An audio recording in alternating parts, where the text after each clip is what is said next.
parou, já está em curso.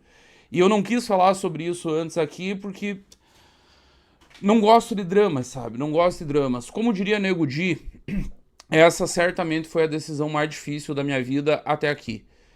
Eu sabia que se eu pegasse qualquer eleição esse ano, qualquer uma, eu ia estar comprometendo meu tempo. Se tem alguém que entende eleição no Brasil tanto quanto eu, certamente tem alguns muito bons que entendem tanto quanto eu, mais do que eu sei que não tem ninguém que entenda.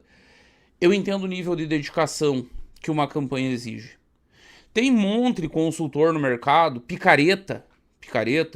Ah, não, eu pego 10 campanhas, eu pego 20, eu tenho equipe. É picareta, é picareta. O cara que faz isso, ele não cuida bem de nenhuma. Ele vende pacotinho pronto, ele vende solução mágica, é vendedor de terreno na lua. Então, quando eu pego campanha, é para fazer de verdade. Mesmo campanha que eu sei que tá perdida. E o candidato também sabe porque eu falo pro candidato na hora de fechar, na hora de apertar a mão, na hora de definir o preço, eu já entrego o diagnóstico. Ó, o diagnóstico é esse. Você tá indo para fazer tanto por cento, você tá indo para construir imagens, você tá indo pensando na eleição seguinte, não dá. Nessa não vai dar. Eu sempre sou brutalmente honesto com os meus clientes. Mas dizia eu que há 2 meses atrás eu tomei uma decisão muito difícil, que era de me dedicar à eleição de Renan Santos. Há motivos para isso. Em 2021, as pessoas vinham me perguntar: Bisotto, você apoia o Moro? E eu sempre fui um grande crítico de Sérgio Moro e da Operação Lava Jato.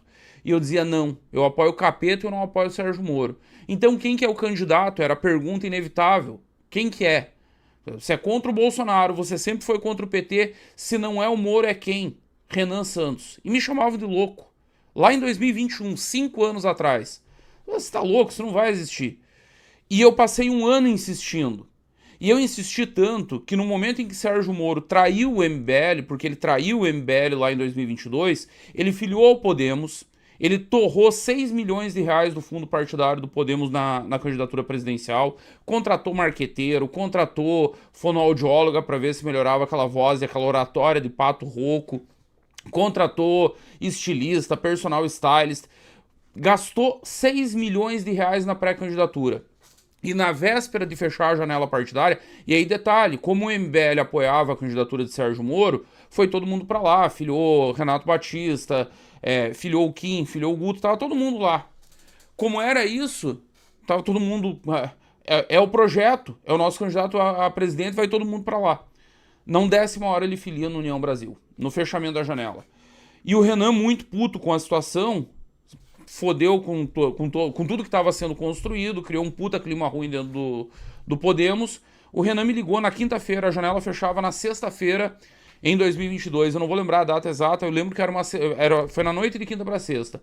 Era 9 horas da noite, toca meu telefone e o Renan me diz assim: Bisotto, se você conseguir o partido até amanhã, eu sou o candidato. Esse filho da puta nos sacaneou e agora eu vou comprar esse barulho. Quer bancar o filho da puta? Eu aguento, eu vou bancar a candidatura. Isso era 9 horas da noite. Eu fiquei entre as 9 e a meia-noite, eu devo ter feito umas 10 ligações, falei com um monte de dono de partido nanico, comecei a construir pontos, fui xingado por vários deles. Isso foi até amanhã do dia seguinte, aí nós fizemos outros contatos, eu falei com o Cristiano Beraldo, o Beraldo falou com mais gente, fomos envolvendo, enfim, muitas pessoas no negócio. De tarde nós tínhamos o partido. Na tarde de sexta-feira, faltando horas para o fechamento da janela, nós conseguimos o Agir, o famoso Agir, o partido do autista atualmente. E aí o Agir foi uma negociação, rolou uma negociação, e quem conhece de política no Brasil sabe, esses partidos nanicos funcionam todos movidos a dinheiro. E nós não tinha dinheiro. O PRTB, por exemplo, corria no mercado na época que estava sendo leiloado. O finado Levi Fidelix tinha recém morrido, aí a viúva tinha ficado herdeira, aí apareceu um escritório da advocacia envolvido, tinha preço, era coisa de 30 milhões de reais que eles queriam pelo partido. Uma doideira, uma doideira. Essa era só uma das histórias que eu ouvi nessa aventura louca de conseguir o partido.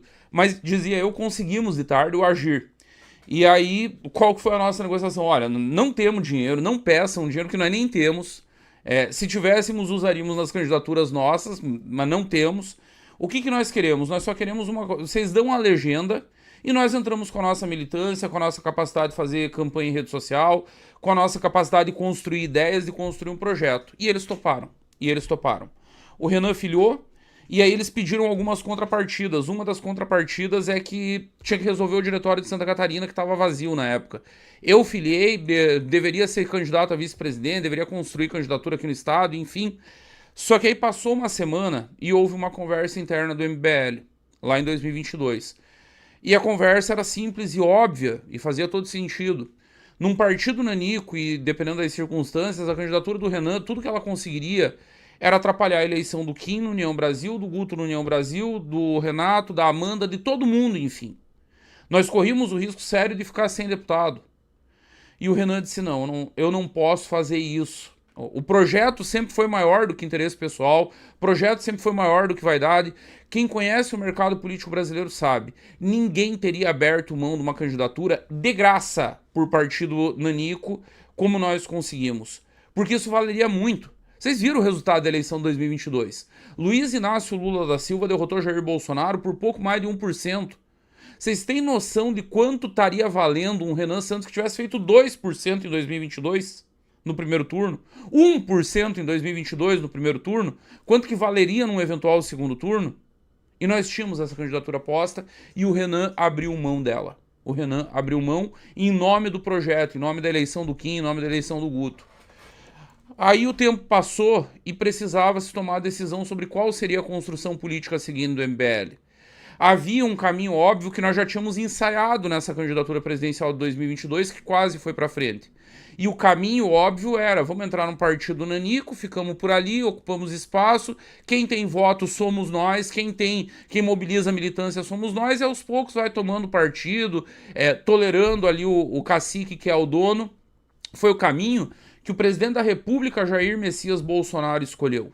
O caminho que o presidente da República, Jair Messias Bolsonaro, escolheu.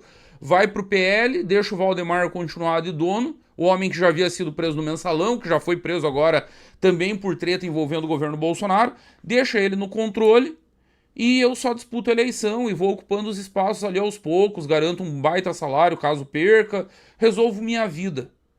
O MBL decidiu o caminho mais difícil, que foi o caminho de criar um partido zero. E eu lembro da conversa que eu tive com o Renan quando ele me falou, não, nós vamos criar o partido zero. Cara, foi um inferno. Bolsonaro tentou e não conseguiu coletar as assinaturas. A rede precisou de 2 ciclos eleitorais, a rede Marina Silva. Marina que havia feito quase 20 milhões de votos em 2010. Precisou de 2 ciclos eleitorais, tem certeza? Tenho. Tenho porque eu estudei o processo. E aí ele começou a me dar uma aula. E me explicar como ele faria a coleta de assinaturas. Como ele garantiria que teria mais assinaturas do que o necessário. Como ele garantiria que ele bateria todos os números. E aí bastava ir ao TSE com as assinaturas e criaria o partido. Criou. Criou contra milhões de bolsonaristas repetindo que o PSOL Kids não ia criar, que o PSDB Kids não ia criar, que era um movimento que só existia em rede social, que não passava de São Paulo, que não saía da cidade de São Paulo. Todo tipo de piada, todo tipo de menosprezo, todo tipo de sacanagem. E o Renan se manteve ali firme, persistiu, coletou as assinaturas, milhares de jovens coletores Brasil afora, trabalhando com ajuda de custo, porque o salário pago aos coletores era uma mixaria, uma miséria. Mal e mal dava para se manterem. É típico salário para jovem aprendiz, sabe? É o que os coletores receberam durante todo o processo.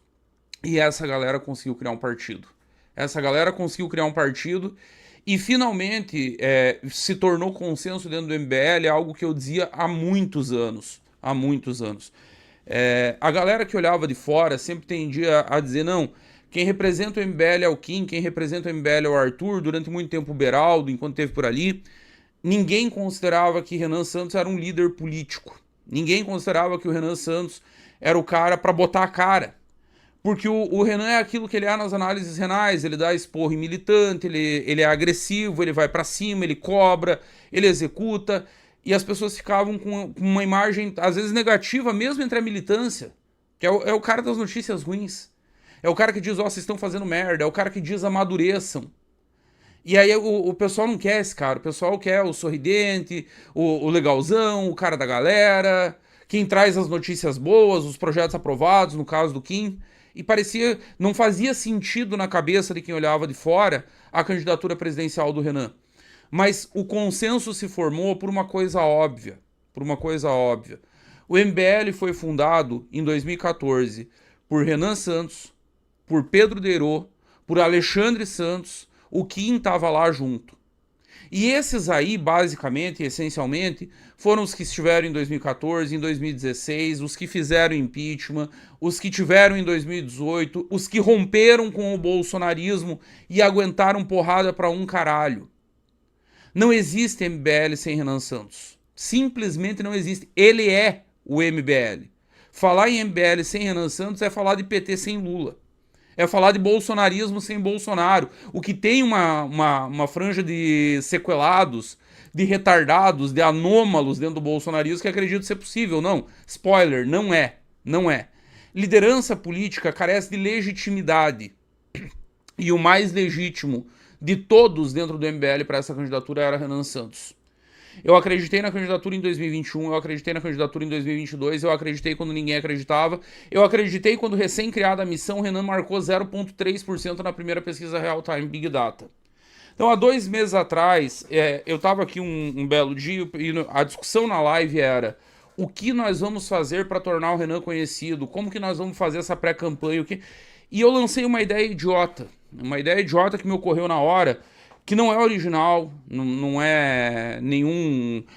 foi disruptivo, foi o Steve Jobs da campanha. Não, eu só me baseei no que o bolsonarismo havia feito no período 2017-2018.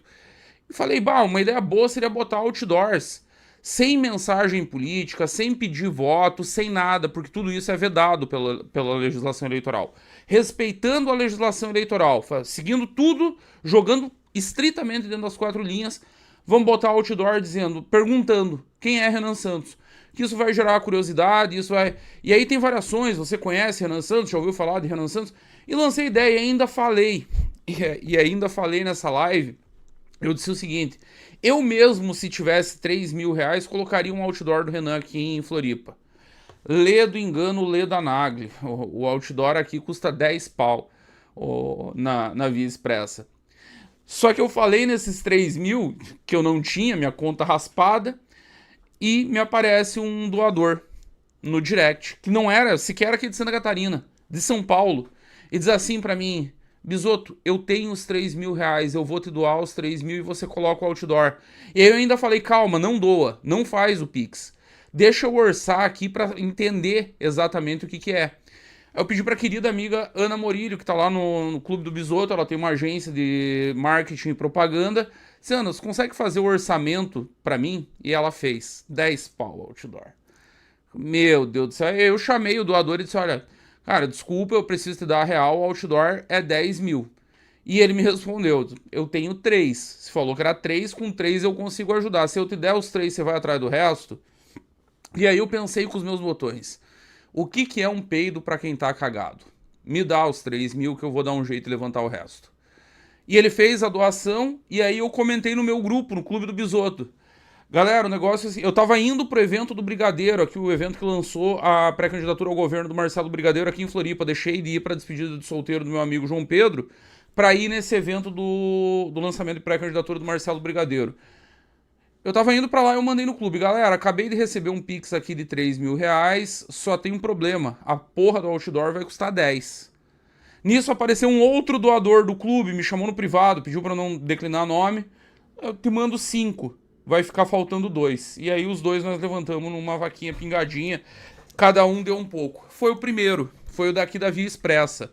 Aí eu fiz o da Via Expressa, o pessoal do Rio Grande do Sul se mobilizou e fez na Freeway, fez em Viamão, fez em outros... E não parou mais, e não parou mais. E hoje é um negócio bizarro, porque todo dia eu abro meu Instagram e tem algum lugar me mandando foto, me mandando vídeo, me marcando. Maracaju, no Mato Grosso do Sul, é Ribeirão Preto, em São Paulo, é Goiás, é Brasília, São Luís do Maranhão, Santarém, no Pará, é no Brasil inteiro. Manaus nós já temos outdoors, na Bahia, em Ilhéus, e ninguém conhece ninguém, sabe?